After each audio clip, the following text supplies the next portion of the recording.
બરાબર. યોગની શરૂઆત આપણે પ્રાર્થનાથી કરીશું. ચાલો બધા ટટ્ટા બેસી જાય. હાથ જોડો બધા. બધાની આંખો બંધ. બેસી ગયા? સરસ. ચાલો હાથ જોડી આંખો બંધ રાખીને શ્લોક બોલાવો બધાએ. બોલી અને પછી આપણે યોગનો પાઠ ચાલુ કરીશું. વસુદેવ સુતાં દેવાં કંસચાણૂરમર્દનાં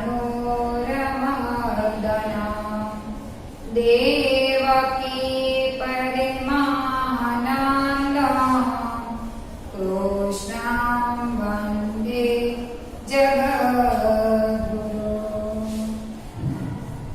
ચાલો હવે પોતાની આંખો ખોલી ટટ્ટા બેસે. યોગનો પીરિયડ હોય ત્યારે બધા ટટ્ટા બેસીને જ કાર્ય કરવું. બરાબર. ચાલો હવે પોતાનું પુસ્તક લઈ લો હાથમાં.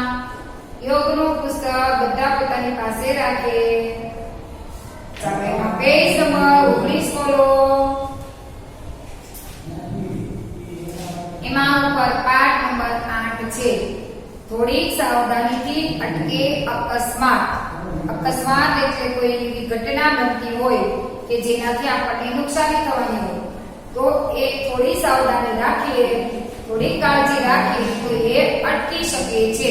એટલે આપણને એવું કહેવામાં આવ્યું છે કે થોડી સાવધાનીથી અટકી જશે અકસ્માત થતો. ચાલો હવે આપણે આ પાઠની અંદર જોઈશું કે કઈ રીતે સમજાવે છે કે શું કરવાથી અકસ્માત અટકી જાય.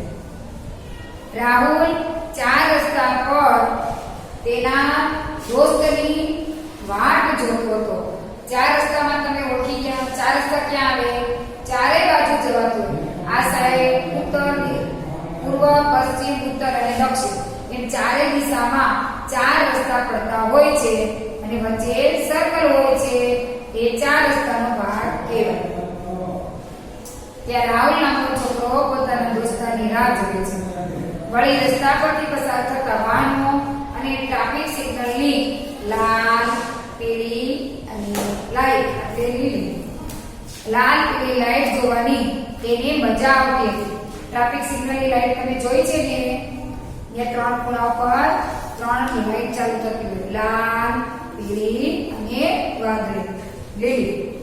તેમાં તેને જોયું કે લીલી લાઈટ થયા પછી પીળી લાઈટ થઈ, પછી તો એ ચેતવણીની પરવા કર્યા વિના તેજ ગતિએ એક કાર આવતી હતી. શું?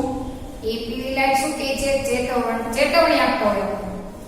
લાલ એટલે સ્ટોપ થવાનું, લીલી એટલે સ્ટાર્ટ થવાનું અને પીળી લાઈટ એટલે તો ચેતવણી આપો.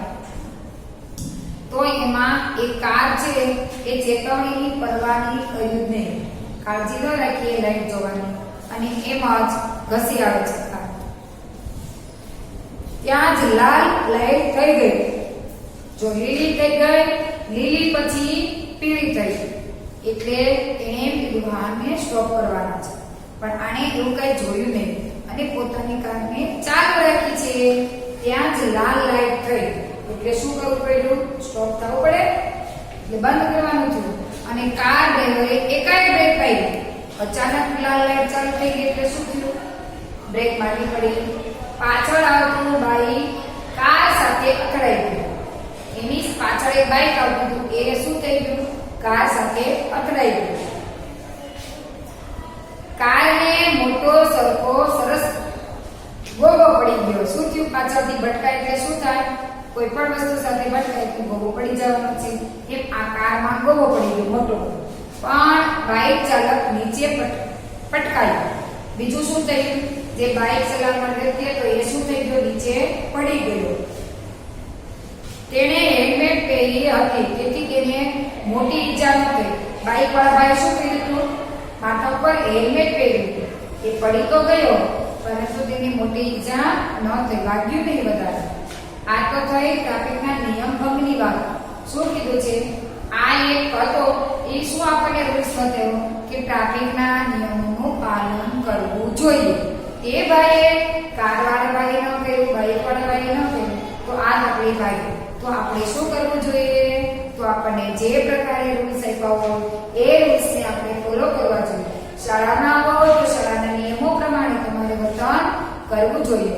એવી રીતે જ્યારે તમે રોડ પર જાઓ તો રોડ પરની જે લાઈટ હોય તો એના પણ નિયમો છે, એ નિયમોને પણ તમારે અનુસરવું જોઈએ.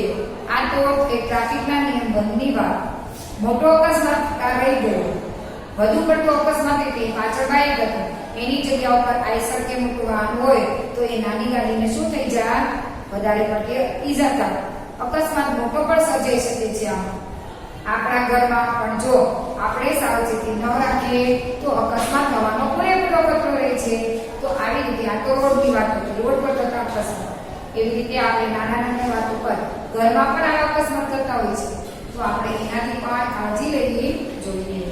બાળ દોસ્તો, સાવચેતીના કેટલાક નિયમોને આપણે અનુસરવું જોઈએ. ચાલો હું તમને એના વિશે થોડી માહિતી આપું છું. બધાને બરાબર ધ્યાનથી સાંભળવાની છે અને પછી તેને અનુસરવાનું છે. પહેલું આપણને રસોડાની વાત કરવામાં આવી છે. રસોડામાં કામ કરતી વખતે ચાકુ અને ચપ્પુ, કાતર છે અને બીજા તીક્ષ્ણધારવાળા સાધન એનાથી આપણે સાવચેતી રાખવી જોઈએ. તે વસ્તુને આપણે વડીલોની હાજરીમાં વાપરવી જોઈએ. તમે હજી નાના બાળકો કહેવાય, એકલા તમારી જાતે કોઈ વસ્તુનો ઉપયોગ એવો ન કરવો જોઈએ. જ્યારે તમારા ઘરમાં કોઈ મોટા વડીલ હોય ત્યારે જ તમારે તેનો ઉપયોગ કરવો જોઈએ. જો તમને કાંઈ અકસ્માત થાય તો તમારી સાથે તમારા વડીલ હોવા જોઈએ. દિવાસળીની પેટી કે લાઇટર વ્યવસ્થિત રાખવા જોઈએ. જો શું જરૂર પડે ત્યારે લઈ લેવાનું અને કામ પતી જાય કે એની જગ્યા ઉપર એને મૂકી દેવાનું. કામ પત્યા પછી ગેસની સગડીનું નોબ બરાબર બંધ થયેલ છે કે તે ચકાસો. આપણે પાઇપ હોય તો એનો વાલ બંધ કરી દેવાનો. ગેસ સિલિન્ડર હોય ત્યાંથી બંધ કરી દેવાનું. કોઈ પણ જગ્યાએ એના વાલ આપ્યા હોય તો એને કામ પતે એટલે બંધ કરી દેવું જોઈએ. બરાબર એના બટન બંધ થયા છે કે નહીં તે પણ આપણે ચેક કરીને કાળજી રાખવી જોઈએ. નહીં જો થયેલ છે કે નહીં, બરાબર બંધ થયું છે કે નહીં તે ચકાસી લેવાનું. ગેસ લીક થતો હશે તો અકસ્માત સર્જાશે. જો તમે બધેથી બટન બંધ થઈ ગયા હશે તો તમારે ગેસ લીક થતો હશે તો રૂમમાં ફેલાવો નહીં, કારણ કે એ પાઇપમાંથી આવતો જ નથી. ત્યાંથી તમે વાલ પેક કરી દીધો હોય પછી પાઇપમાંથી આવતો અટકી જાય છે. તો તમારે આ રસોડામાં કાળજી લેવી જોઈએ. આ રીતે બધી કાળજી રાખવી જોઈએ. ચાલો બીજું છે બાથરૂમના ફર્શ પર સાબુ ન મૂકી દેવો જોઈએ. બરાબર. બાથરૂમની આજુબાજુમાં ફર્શની જગ્યા છે તો તેમાં સાબુ મૂકવો ન જોઈએ. તેને સાબુદાનીમાં જ રાખવો જોઈએ. શેમ્પૂ કે કોઈ પણ જાતનું ડિટર્જન્ટ ફર્શ પર પડેલું રહેશે તો ચીકણો એ કેવું હોય, ચીકાશ વાળું જોઈએ ને. ફર્શ ચીકણી થતા લપસી પડાશે. ભીના હાથે બાથરૂમમાં ઇલેક્ટ્રિક સ્વિચ, ગીઝરની સ્વિચ કે લાઇટની સ્વિચોને અડકવું જોઈએ નહીં. આ બધી સ્વિચો કેમાં હોય છે? બાથરૂમમાં જ હોય છે. આપણે બાથરૂમમાં પ્રવેશ કરીએ તો તરત સ્વિચ ચાલુ કરીએ છીએ. તો આપણો હાથ ભીનો હોય તો આપણે એ ચાલુ કરવાનું નહીં, કાળજી રાખવાની.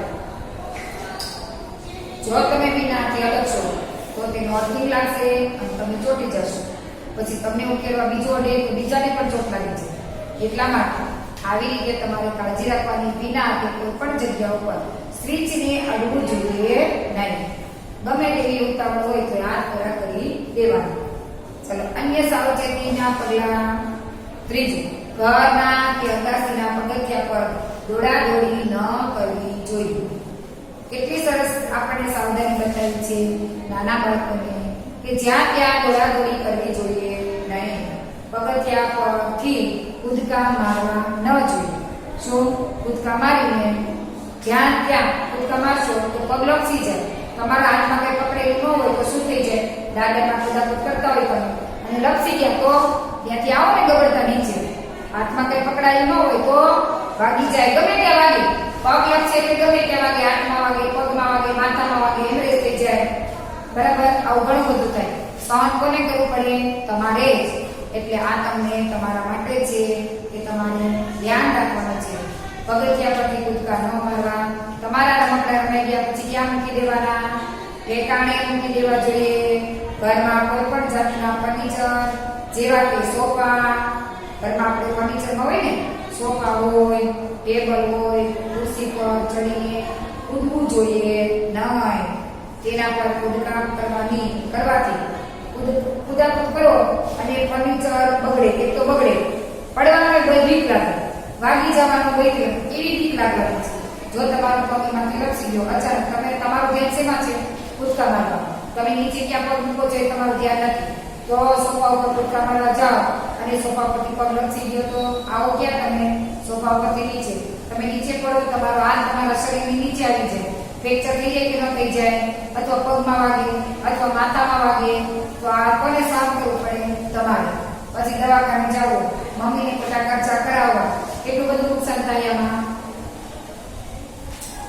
ચાલો, પડવા વાગવાનો ભય રહે છે. પછી ઘરમાં રાખેલી દવા કે દવાઓની ગોળી, રમવાની લખોટીઓ મોંમાં નાખવી નહીં, આ મોઢામાં નાખવાની નહીં, પૂછા વગરની તો કાંઈ વસ્તુ નહીં. પેન્સિલ કે ઇરેઝર, છોકરા નાની બર્થડે હોય, લખતા મોઢા નાખે કે નાકમાં નાખે, પેન્સિલ લખતા એ પણ એમાં નખાય નહીં. આંખમાં કે કાનમાં પોસવા નહીં, બરાબર? કોઈ જગ્યાએ પેન્સિલને અડાડવી નહીં. એમ કરવાથી શરીરને શું થાય? નુકસાન થવાનો ભય રહે છે. બાળ દોસ્તો, જો આ નિયમોને પાળીશું તો કોને લાભ થશે? આપણને જ લાભ થશે. આપણી સુરક્ષા માટે જ આ બધા નિયમો છે. એનું શું કરવું જોઈએ? આપણે તેનું ચુસ્ત રીતે પાલન કરવું જોઈએ. જે પાલન કરશે તેને કાંઈ નુકસાની થશે નહીં, બરાબર? ચાલો, હવે આપણે એમાં પેજ નંબર 20 કાઢો. પેજ નંબર 20 ઉપર એનું સ્વાધ્યાય છે.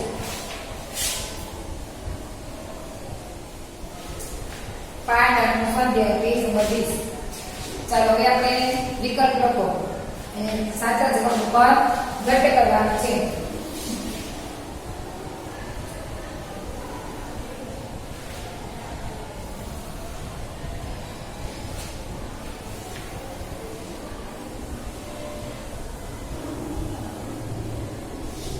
તે વિકલ્પ આપ્યા છે, આપણે સવાલ કરતા જવાનું છે અને સાચા જવાબ ઉપર ઘૂંટવાનું છે. ફક્ત પેન્સિલથી ઘૂંટવાનું છે.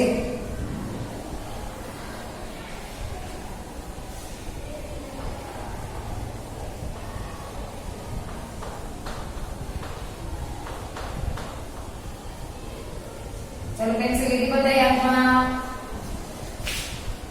રાહુલ પોતાના દોસ્તની વાત ક્યાં જતો હતો? ઘેરે, ચાર રસ્તામાં, બજારમાં કે મોલમાં? તો કયો જવાબ આવ્યો તો આપણે સાચો? એ ક્યાં ઉભો રાહ જોતો હતો? A, B, C અને D. તો B જવાબ સાચો છે. ક્યાં જતો હતો રાહ? એ ચાર રસ્તા ઉપર ઉભો રાહ જોતો હતો. ચાલો, બીમાં મૂકી દો. રાજુને શું જોવાની મજા આવતી હતી? વાહનો, એમાં આપ્યું છે વાહનો અને ટ્રાફિક લાઈટ. બી, આવતા જતા લોકો જોવા ગમતા હતા. સી, ફુગાવાળાને કે ડી, કંઈ પણ જોવાની ઈચ્છા નથી. તો એ જવાબ સાચો છે. વાહનો અને ટ્રાફિક લાઈટ જોવાની એને ઈચ્છા હતી, એને ગમતું એટલે એવો જોતો હતો. એ બીટો.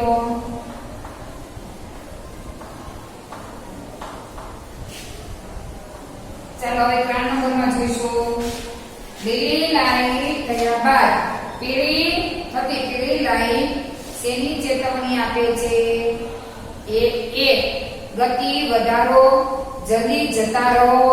બી, ગતિ ઘટાડો, થોભવાનું છે, થોભવું પડશે, ઉભા રહેવું પડશે. સી, ઉતાવળથી ચાલ્યા જાઓ. કે ડી, કંઈ જ ન કરો, જેમ તેમ ચાલ્યા જાઓ. તો આમાં જવાબ કયો સાચો છે? તો બી, ગતિ ઘટાડો, તમારે હવે ઉભા રહેવાનું છે.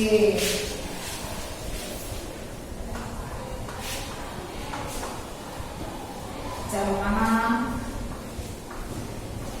બી,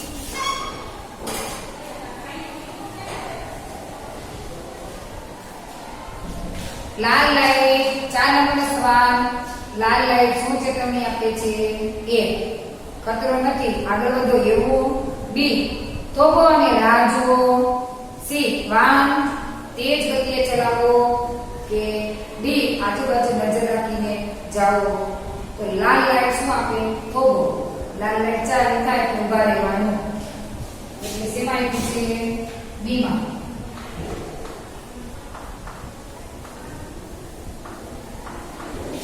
ચાલો 4 નંબરમાં બી પૂછી દો.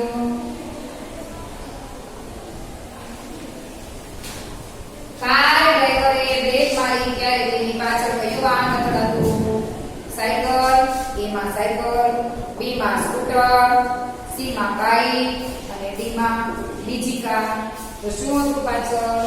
એ બાઈક પણ બાઈકના. એટલે શું આવશે? સી. સી જવાબ બોલો.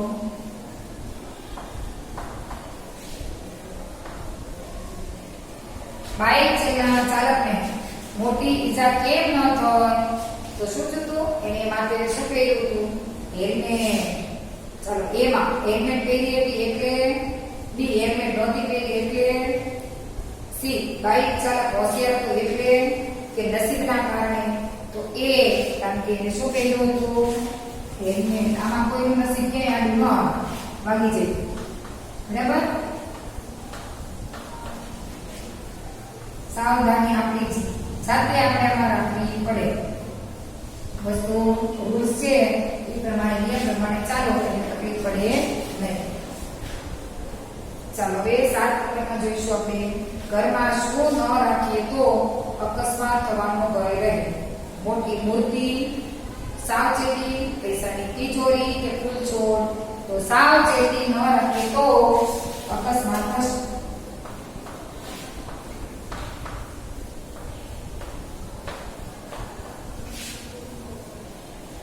સાવચેતી આપણને બીમાં આપ્યું છે એટલે બી મૂકી દો.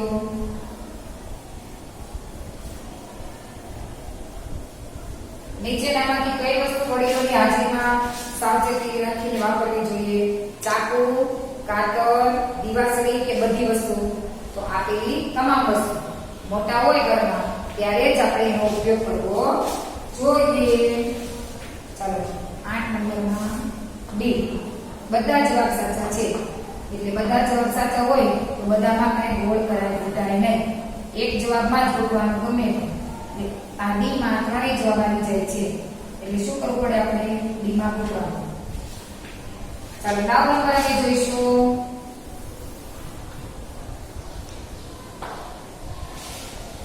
ગેસની સગડીનો નોબ બરાબર બંધ ન કરીએ તો શું થાય? એ ગેસ સિલિન્ડરમાં જ રહે. બી ગેસ લીક થાય ને આગ લાગે. સી અરે કઈ જ ન થાય. ડી આપેલા ત્રણેય જવાબ ખોટા છે. તો એ, સી અને ડી ઈ જવાબ સાચા નથી. એટલે જવાબ કયો આવશે? બી.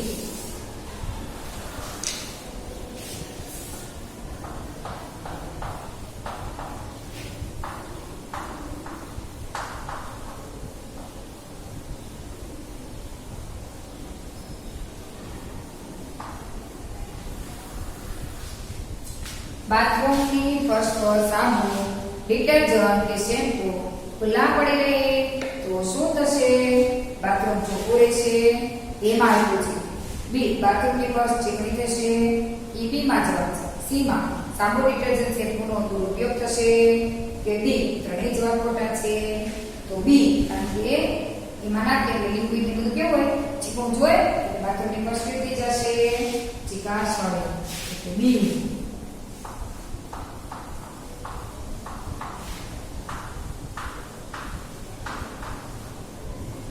કયો જવાબ સાચો છે?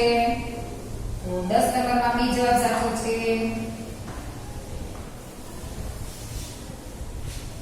11 બાથરૂમની ફર્શ ચીકણી થતા શેનો ભય લાગશે? ઊભો થશે. એ લપસતી રપસી પડવાનો. બી કપડા કાઢી જવાનો. ડી કોઈ પણ જાતનો નહીં કે ડી ત્રણેય જવાબ સાચા છે. તો એ લપસી જાય. શું થાય એનાથી ચીકણું હોય એટલે એ જવાબ ખોટો એમાં.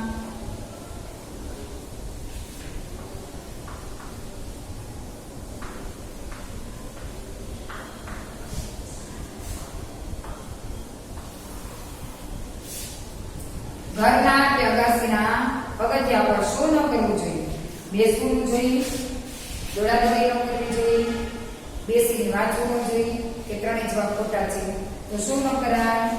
દોડાદોડી ન કરાય. શાંતિથી બેઠા કાંઈ ન થાય. કોને થાય? જે દોડાદોડી કરે છે, ધમાલ મસ્તી કરે, કૂદકા મારે, એનો બધું તકલીફ પડવાની છે. શાંતિથી બેઠા બેઠા વાંચતા હોય, લખતા હોય, ખાલી ચૂપચાપ બેઠા હોય તો એને કઈ થાય ન. પેન્સિલ 13 નંબરનો સવાલ. પેન્સિલ ઇરેઝર ક્યાં ન ખોસવા જોઈએ? કાનમાં, નાકમાં, આંગળીમાં કે આપેલા બધામાં? તો આ જવાબ બધો સાચો છે. આપેલા તમામ જવાબ સાચા. કાનમાં નહીં નાખવાની, નાકમાં નહીં નાખવાની અને આંખમાં નહીં નાખવાની. એટલે ત્રણેય જવાબ સાચા. ચાલો એક વખત બોલી જઈએ ફરીથી.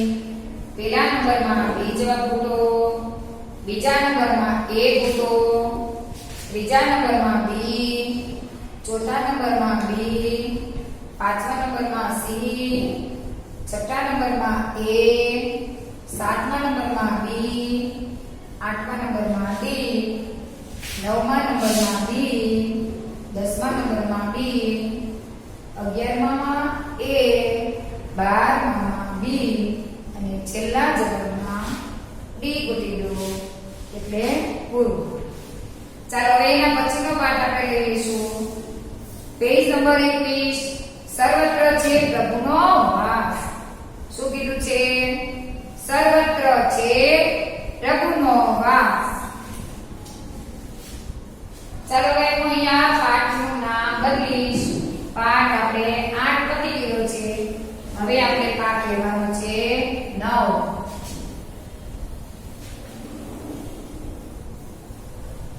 ચાલો 9. સર્વત્ર છે પ્રભુનો વાસ.